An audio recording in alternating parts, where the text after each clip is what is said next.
Thank you, Mr. Chairman. Administrator Pekoske, thank you for being here today and for your willingness to serve in this important role once again. And last year, thanks to the hard work of this committee, Congress passed the FAA Reauthorization Act of 2018, which included my bill, the TSA Modernization Act, reauthorizing the agency for the first time since 2001. Passage of the bill enacted several provisions aimed at minimizing security line wait times, deploying more advanced screening technologies, and increasing protections for unsecured portions of the airport, all to benefit the experience of the traveling public while keeping our airports and skies safe from harm. Building on improvements made by the FAA Extension Safety and Security Act of 2016, the bill required the TSA to increase the accessibility of the PreCheck program, including a provision requiring the agency to enter into an agreement with private sector entities to expand PreCheck enrollment options, such as the start-to-finish secure online or mobile enrollment capabilities. Increasing enrollment options is important in rural areas like South Dakota, where enrollment is currently limited to physical locations. Could you speak to the agency's implementation of that section?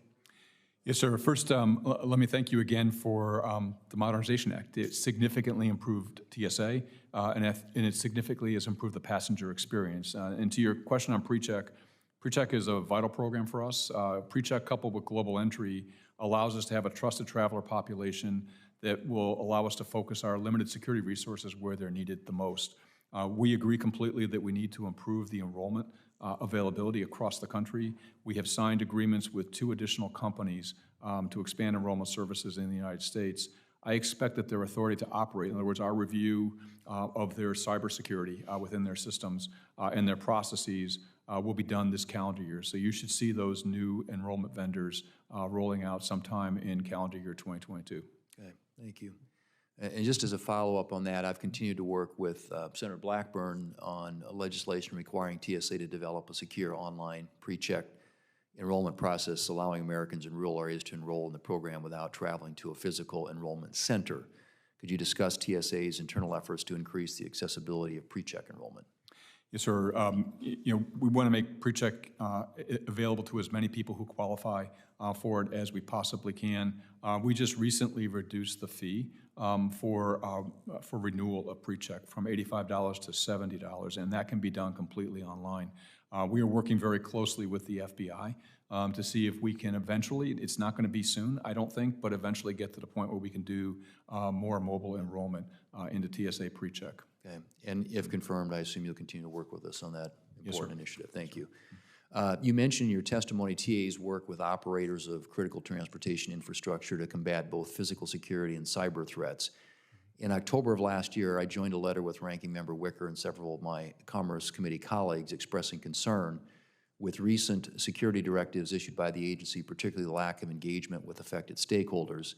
And I appreciated your January response to this letter, which outlined the agency's work with stakeholders to develop a collaborative cybersecurity framework. Could you provide an update on TSA's work with affected stakeholders in implementing the requirements of these security directives? Yes, sir, and I appreciate your letter and expressing your concerns, and we've certainly worked very, very closely with the oil and natural gas in particular sector, I think to great effect. We've had a series of very robust engagements, both with the associations, with the individual owners and operators, to the point where we're about to reissue our security directive that had those specific measures in it to give those owners and operators a great deal more flexibility as to how they achieve the security outcomes that we deem need to be achieved. And the other thing that was very significant this time around was we made sure that the CEOs of those companies, their CIOs, their CISOs, and their chief security officers had access to very high-level intelligence that demonstrated to them the urgency within which we need to move in this regard. And I'd like to just kind of reflect back on the last year and observe that the oil and natural gas sector in particular, thanks to the work of those owners and operators and their teams and their investment, is significantly more resilient than it was a year ago. And I think it will continue to grow in resiliency over the course of the next several years. We will go into a full notice and comment rulemaking process beginning this year as well. Thank you. Mr. Chairman, my time's expired. I have another question I'll perhaps submit for the record.